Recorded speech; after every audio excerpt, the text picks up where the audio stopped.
Assalamualaikum warahmatullahi wabarakatuh. Selamat pagi anak-anak, salam sejahtera buat kita semua. Pagi hari ini kita akan melanjutkan belajar IPS kelas 9, masih bab 1. Materinya tentang dinamika penduduk benua Asia dan benua lainnya. Adapun kompetensi dasar yang harus dicapai dari sisi ilmu pengetahuannya adalah menelaah perubahan keruangan dan interaksi antar ruang negara-negara Asia dan benua lainnya yang diakibatkan faktor alam, manusia, dan pengaruhnya terhadap keberlangsungan kehidupan manusia dalam ekonomi, sosial, pendidikan, dan politik. Sedangkan kompetensi dasar dari sisi keterampilannya itu meliputi, nanti diharapkan kalian mampu menyajikan hasil telaah tentang perubahan keruangan dan interaksi antar negara-negara Asia dan negara lainnya yang sama diakibatkan oleh faktor alam, faktor manusia, dan pengaruhnya terhadap lingkungan. Adapun indikator yang ingin dicapai yaitu memahami sumber daya manusia di benua Asia dan benua lainnya. Nah, sedangkan indikator dari sisi keterampilannya yaitu menyajikan kependudukan dalam bentuk grafik batang. Jadi nanti kalian diminta untuk membuat bentuk grafik atau diminta juga untuk membuat PowerPoint. Oke, ya. Nah, berikutnya adalah tujuan pembelajaran.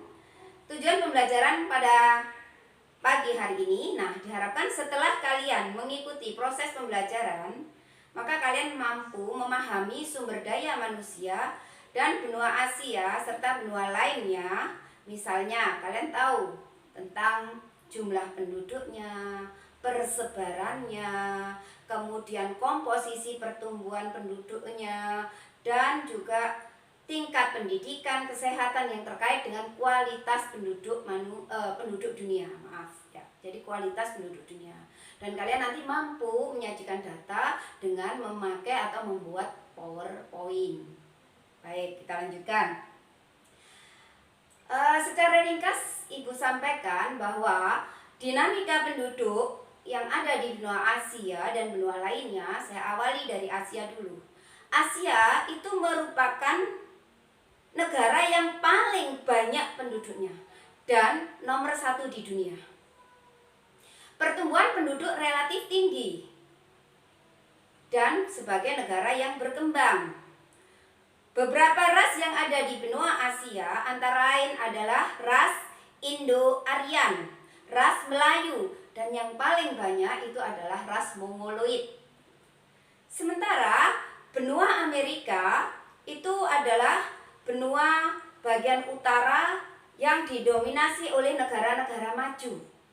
Kenapa? Karena di sana masyarakatnya sudah memiliki kualitas sumber daya yang bagus, memiliki berbagai teknologi yang modern dalam segala bidang. Bagian selatan dikenal sebagai Amerika Latin. Kemudian penduduk asli Amerika yaitu suku Eskimo dan Indian. Itu penduduk aslinya. Berikutnya di benua Eropa. Nah, Eropa ini memiliki pertumbuhan penduduk relatif lambat. Kenapa? Karena penduduk Eropa itu juga sama dengan Amerika, merupakan negara maju yang lebih mengutamakan karir. Jadi wanita-wanita di sana itu lebih mengutamakan karirnya dibanding dengan dia harus repot dengan mengurusi anak. Nah, sehingga jumlah penduduk di sana pertumbuhannya relatif lambat, jumlah penduduknya usia tua itu lebih tinggi dibanding dengan usia muda. Nah, secara umum penduduk Eropa termasuk ras Kaukasoid atau ras yang berkulit putih. Oke. Kemudian berikutnya adalah benua Afrika. Ras Negroid, Hamid, khusus dan Eropa. Bahasa utama yang digunakan penduduk yaitu bahasa Arab, Swahili, dan bahasa Haus. Kemudian pertumbuhan penduduk di sana relatif tinggi, sama seperti di benua Asia. Nah, termasuk juga sebagai negara berkembang, mayoritas negara berkembang. Kemudian yang terakhir adalah penduduk yang ada di benua Australia. Kepadatan penduduk yang paling rendah di benua Australia karena kalau kita ingat kembali pelajaran yang lalu bahwa benua Australia itu dulu adalah benua yang hampir tidak berpenghuni karena di sana hanya untuk pembuangan narapidana saja. Tetapi sekarang sudah mulai berpenghuni dan merupakan negara persemakmuran Inggris. Nah, penduduknya di sana tidak begitu banyak, makanya Australia menjadi salah satu negara yang maju juga. Didominasi penduduk migran. Migran itu artinya dari negara lain atau perpindahan. Kemudian dominasi ras berkulit putih diawali dari kedatangan bangsa Inggris pada abad ke-15. Nah, berikutnya yaitu tentang dinamika penduduk Asia. Jadi ibu tidak menyampaikan semuanya, tetapi ibu langsung di benua Asia saja. Nanti untuk benua Amerika, benua Eropa, kemudian benua Afrika dan Australia itu adalah tugas kalian untuk membuat PowerPoint yang sama seperti ibu sampaikan. Nah, nanti akan ibu uraikan. Baik, kita lanjutkan. Jadi pertumbuhan penduduk di benua Asia pada tahun 2005 ini sekitar 3.921.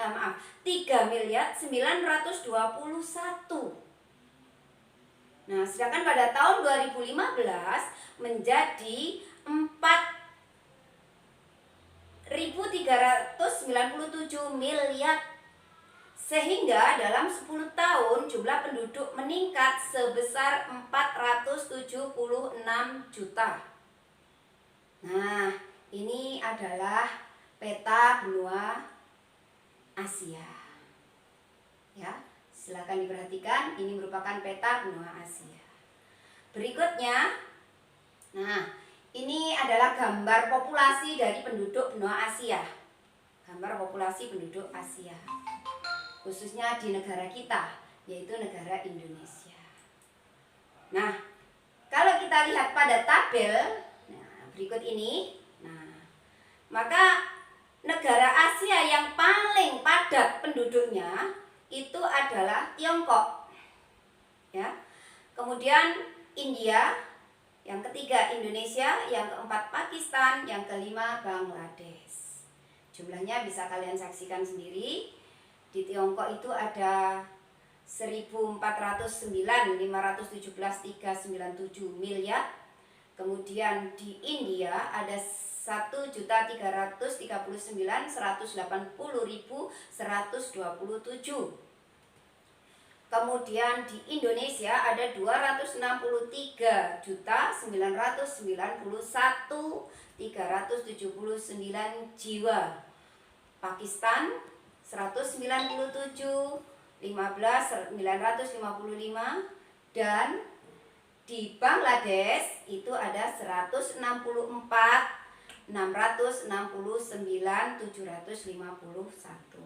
Sedangkan negara yang jumlah penduduknya terendah di benua Asia adalah Siprus. Nah, jadi ini yang paling rendah itu ada di Siprus, Bhutan, ya, kemudian Macau, Maladewa, Brunei Darussalam. Ini negara-negara yang terendah. Jumlahnya bisa kalian lihat sendiri. Yang paling rendah itu adalah Brunei Darussalam. Maka Brunei Darussalam juga negara berkembang, tetapi sudah mendekati sebagai negara maju. Nah, bagaimana dengan kondisi sosial ekonomi penduduk di benua Asia? Nah, coba kalian perhatikan pada tayangan berikut ini.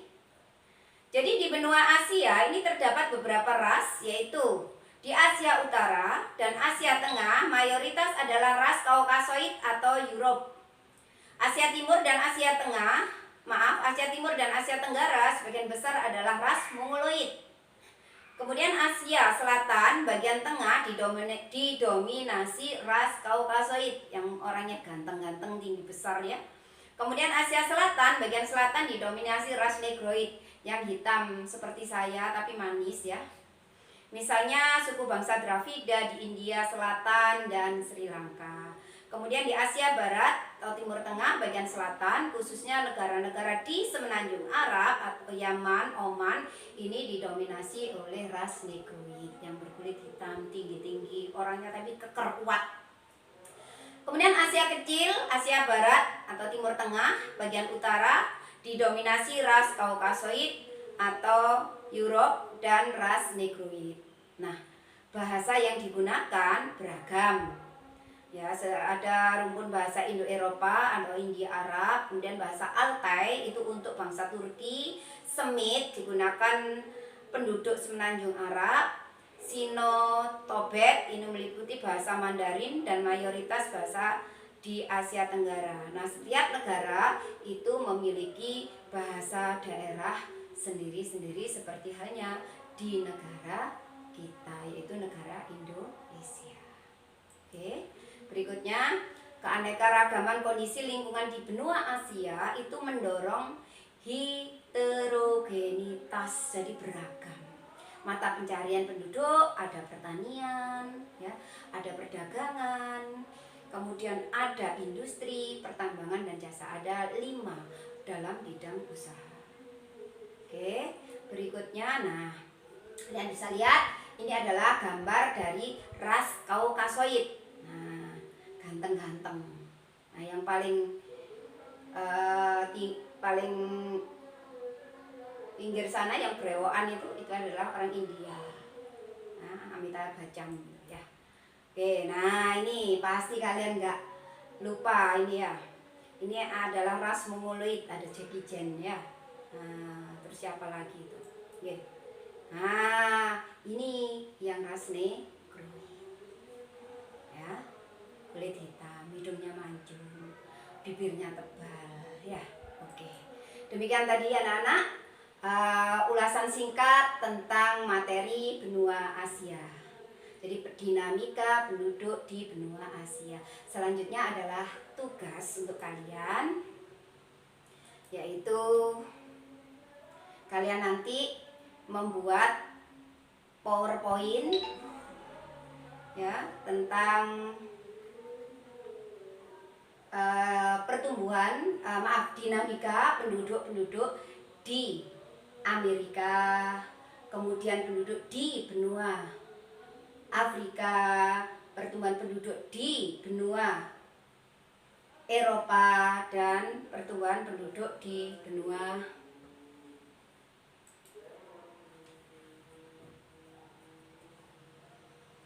Australia. Nah, bagaimana dengan apa semuanya, Bu? Tentunya tidak. Apa semuanya, Bu? Tentunya tidak ya.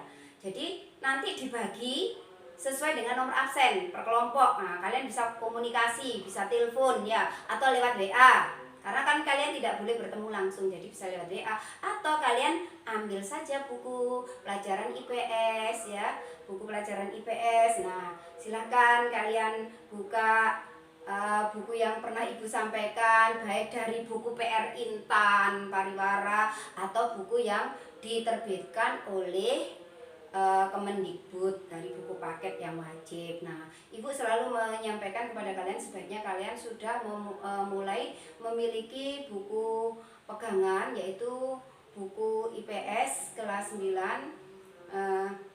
yang banyak soal-soalnya itu adalah dari buku PR Intan Pariwara. Untuk kelas 9 itu berlaku 1 tahun dan harganya tidak terlalu mahal, insya Allah terjangkau ya. Oke, berikutnya apa yang kalian nanti harus tulis. Nah, oke, baik. Untuk yang mendapatkan tugas membuat PPT dinamika penduduk di benua Amerika itu adalah nomor absen 1 sampai nomor 9.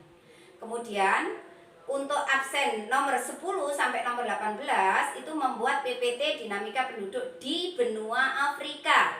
Sedangkan untuk absen nomor 19 sampai 27 membuat PPT dinamika penduduk di benua Eropa, dan nomor absen 28 sampai 36 atau yang terakhir, karena ada yang jumlahnya 36, ada yang jumlahnya 35, maka itu membuat PPT dinamika penduduk Australia. Lalu apa Bu yang dijabarkan di dalam PPT tadi? Nah, dalam PPT tadi seperti yang Ibu contohkan, kalian nanti membuat PPT yang pertama itu dibuat gambar peta benuanya dulu. Kalau benua Amerika ya Amerika, kalau Afrika ya Afrika, kalau Eropa ya Eropa, dan kalau Australia tampilkan benua tersebut, gambar petanya. Berikutnya apa yang ditulis? Kondisi penduduk di benua yang kalian tulis. Nah, contohnya jumlah penduduk, persebaran jumlah penduduk. Nah, seperti itu. Piramida penduduk boleh ya. Jadi komposisi terserah. Kondisi penduduk itu bisa ditinjau dari tingkat kesehatannya, ilmu pengetahuannya, tingkat kematiannya, jumlahnya, terserah, bebas ya. Silakan kalian memiliki imajinasi untuk mengembangkan. Nah, itu masuk dalam kepedulian kalian nanti. Berikutnya kalian juga menyampaikan tentang tabel jumlah penduduk yang tertinggi dan jumlah penduduk yang terendah. Oke. Dan yang terakhir yang disampaikan adalah tentang kondisi sosialnya, baik dari sosial budaya maupun dari sosial ekonomi. Baik, kalau ada pertanyaan nanti bisa japri atau lewat WA grup, gitu ya. Selanjutnya, apa Bu nanti tugas itu yang dinilai? Seperti di awal Ibu sampaikan, nah, IPS di SMP 53 itu menggunakan prinsip tape di jus. Wah, siang-siang makan minum jus tape pasti seger gitu ya. Apa itu? Dalam membuat makalah kalian harus mempunyai tanggung jawab. Maaf, bukan makalah tapi PPT. Harus memiliki tanggung jawab bahwa itu hasil karyamu itu bisa dipertanggungjawabkan. Nah, dikumpulkan, dinilai, terus dipresentasikan, gitu namanya dipertanggungjawabkan. Kemudian peduli. Peduli, kamu lihat, oh saya ini dapat bagian dinamika penduduk Amerika. Yang dapat dinamika penduduk Amerika nomor 1 sampai nomor 9. Nah, kalian peduli dengan teman kalian nomor absen 1 sampai nomor 9. Komunikasi. Oh, bahaya sing ditokno rek. Nah, misalnya gitu. Nah, terus kepedulian terhadap apa? Hasil karyamu. Supaya hasil karyamu itu menarik bagaimana? Mungkin dalam PPT-nya ada hiasannya, dibuat animasinya yang menarik sehingga orang itu bisa tertarik untuk melihat PPT yang kalian buat. Tuh ya. Kemudian disiplin. Nah, dalam pengumpulan ada batas waktunya. Batas waktu pengumpulan ini tadi adalah tanggal 16 Agustus. Nah, jadi disiplin, tepat waktu. Jujur bahwa yang kamu buat itu benar-benar kamu yang buat, bukan punya temanmu kamu copy. Nah, itu yang salah, berarti nggak jujur kalau ngopi. Oke? Bu, saya nyontoh tapi hasil karya saya sendiri, bolehkah Bu? Ya wes, diampuni, gak apa-apa. Yang penting kan kamu membuat. Nyontoh itu adalah sebagian usaha, tetapi tidak boleh plek, harus dikembangkan. Oke, lanjut. Yang terakhir, santun. Apa itu santun? Dalam bahasanya itu menggunakan kaidah bahasa yang benar sesuai dengan kaidah bahasa Indonesia. Tuh ya anak-anak, sekali lagi kalau ada yang tidak jelas nanti bisa bertanya lewat WA. Nah, demikian tadi pertemuan pagi hari ini. Semoga kalian senantiasa tetap semangat dan sehat selalu. Ibu akhiri, wassalamualaikum warahmatullahi wabarakatuh.